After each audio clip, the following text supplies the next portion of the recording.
பார்த்தீங்கன்னா சென்னை மெட்ராஸ் கறி தோசை பார்க்க போகிறோம். ரொம்ப சிம்பிளான மெத்தடு தான். ஸோ இது ரொம்ப ஒரு நிறைய இடத்துல பார்த்தீங்கன்னா ரொம்ப விரும்பி சாப்பிட்றவங்க இருக்காங்க. ரொம்ப சிம்பிளான முறையில் பண்ண போகிறோம். ஸோ தேவையானது தோசை மாவு ஒரு ஆள் சாப்பிட்ற அளவுக்கு எடுத்துங்க. இல்லை 4 பேர் சாப்பிட்ற அளவு இருந்தாலும் ஓகே தான். நான் 2 பேர் சாப்பிட்ற அளவுக்கு இப்போ செய்கிறேன். ஒரே ஒரு பூண்டு எடுத்து தோல் சீவி வெட்டி வச்சுங்க. ஒரு சின்ன துண்டு லெமனு, மல்லித்தலை ஒரு 1/4 கை அளவு, ஒரே ஒரு வெங்காயம் எடுத்து நல்லா பொடி பண்ணி வச்சுங்க. ஒரு முட்டை, 2 ஸ்ப்ரிங்கு கருவேப்பிலை, ஒரு கோழி, ஒரு 100 கிராம் இருக்க அளவு கோழி எடுத்து போன்லெஸ் எடுத்து நல்லா நறுக்கி வச்சுருங்க. மிளகுத்தூள், ஒரு பிஞ்சு சால்ட்டு தேவையான அளவு, முக்கியமானது பட்ரு, நெய், எண்ணெய் 3ஐயும் கலந்து குழப்பி வைங்க. ஒரு வேறு டேஸ்ட் வரும். இது வந்து கோழி கறித்தூள் ஒரே ஒரு டீஸ்பூன் தான் போட போகிறோம், அவ்வளோதான். ஸோ இது வந்து பார்த்திங்கன்னா இந்த கோழி தான் செய்யணுன்னு கிடையாது. வீட்டில் வந்து கோழி குழம்பு மீதியாக இருக்குது, வேறு ஏதாவது குருமா வச்சுருக்கீங்க மீதியாக இருக்குது அப்படின்னு சொன்னால் அந்த கோழி எடுத்து நீங்கள் யூஸ் பண்ணிக்கலாம். வாஷ் பண்ணணுன்னு கூட இல்லை, அப்படியே கூட யூஸ் பண்ணலாம். அதோட டேஸ்ட் கொஞ்சம் வேறு மாதிரி இருக்கும். இல்லை வாஷ் பண்ணி நீங்கள் யூஸ் பண்ணுறதுனா பண்ணலாம். இப்போ முதல்ல எண்ணெய், நெய், பட்ரு 3ஐயும் கலந்து ஊற்றிடுவோம்.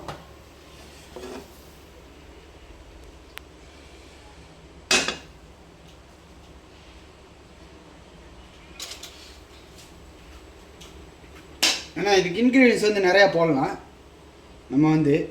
ஸோ என்னென்னு பார்த்தீங்கன்னா மல்லித்தூள், மிளகாத்தூள், கரம் மசாலா எல்லாம் பண்ணலாம். அதெல்லாம் போட்டிங்கன்னா ஓவர் ஸ்பைசி ஆகிடும். அதனால் மலேசியாவில் வந்து ரொம்ப சிம்பிளாக ஈஸியாக செய்கிறதுக்காக ஒரு மெத்தட் தான் இது. ஸோ முதல்ல பூண்டு போட்டு ஒரு வணக்கிடுவோம்.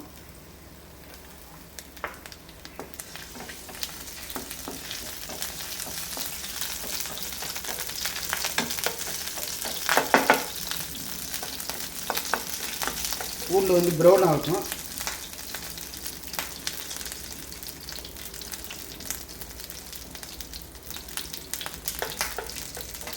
பூண்டு ப்ரௌன் ஆகணுன்னு இந்த கருவேப்பிலை இருக்குது பாருங்க, அதில் பாதி கருவேப்பிலை போட்டுரும், பாதி அப்படியே வச்சுருங்க. அதே மாதிரி வந்து வெங்காயத்துலேயும் ஒரு பாதி வெங்காயம் மட்டும் தூக்கி போடுங்க. ஸோ மீதி அப்படியே அதிலே இருக்கணும்.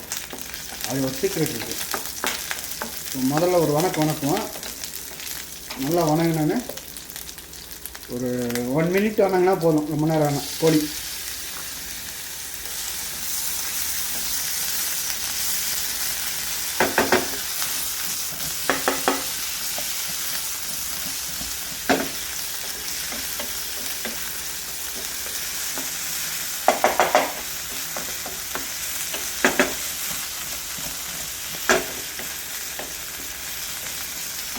இப்போ நல்ல ஒரு மனம் வரும். அந்த கருவேப்பிலை, வெங்காயம், கோழி இதெல்லாம் போட்டு உரட்டும் போது ஒரு அருமையான ஒரு மனம் வரும்.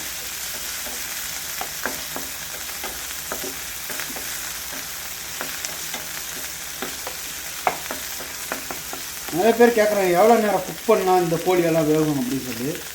1 மினிட் தான், அவ்வளோதான் இதில் குக்கிங் டைம். சின்னதாக வெட்டினீங்கன்னா சும்மா ஒரு கட்டு பட்டினீங்கன்னா போதும், கோழி குக் ஆகிடும் 1 நிமிஷத்துலேயே.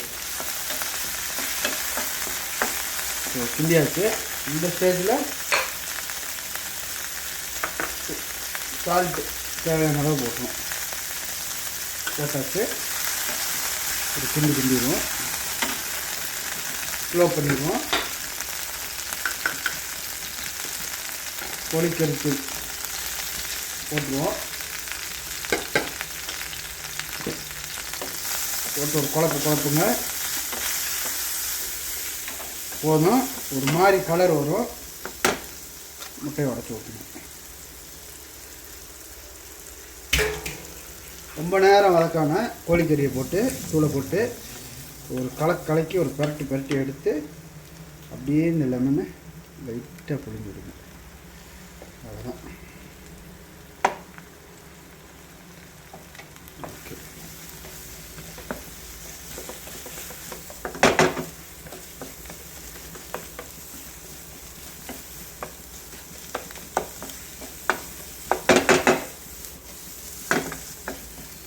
இந்த ஸ்டேஜில் இருந்தால் போதும்.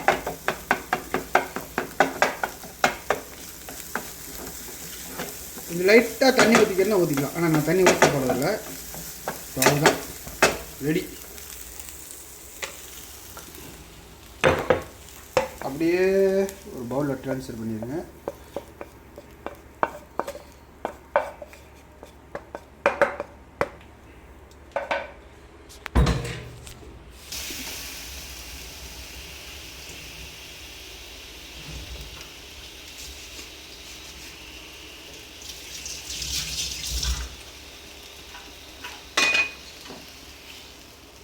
ஸோ இப்போ வந்து தோசை மாவு வந்து ஊற்ற போகிறோம்.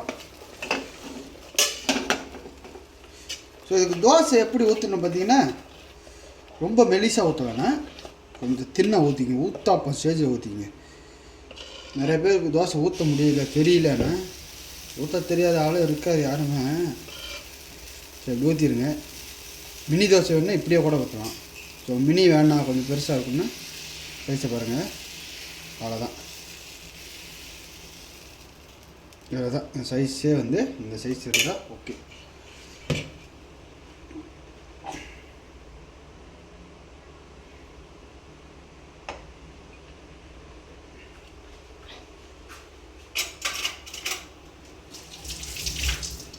இப்போ வந்து கோழி இருக்கு இல்லையா, கோழி வச்சுருக்கேன்.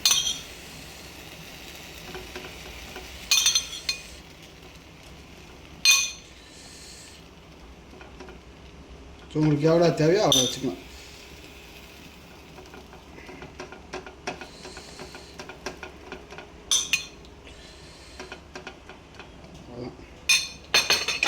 இதுக்கு மேலே வெங்காயம் போட போகிறோம். நான் இதுக்கு தான் இந்த வெங்காயத்தை சொன்னேன், ஓகேங்களா. இதுக்கு மேலே இந்த கருவேப்பிலையும் போடுங்க, இந்த மல்லித்தலையும் அடிங்க மேலே பாதி போட்டு மிளகாத்தூள் லைட்டாக ஒரு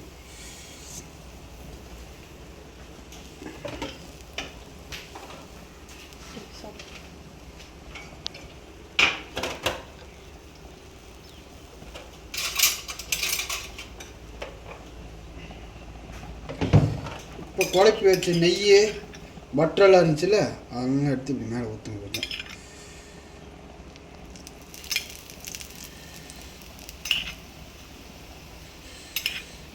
ஓகே.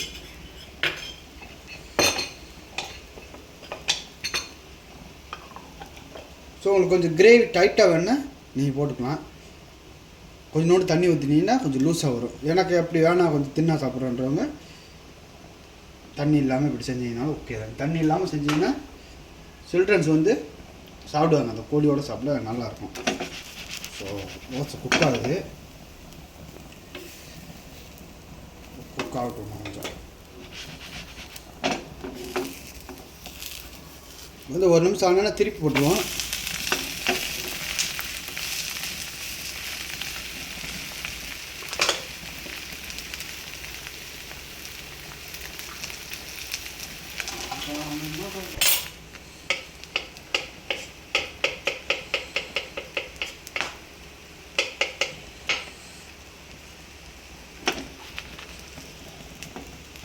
ஸோ ஒரு 1 மினிட் குக் ஆகட்டும். நான் ஸ்லோ ஃபயரில் தான் வச்சுருக்கேன். ஸோ நீங்கள் பார்த்துக்குங்க.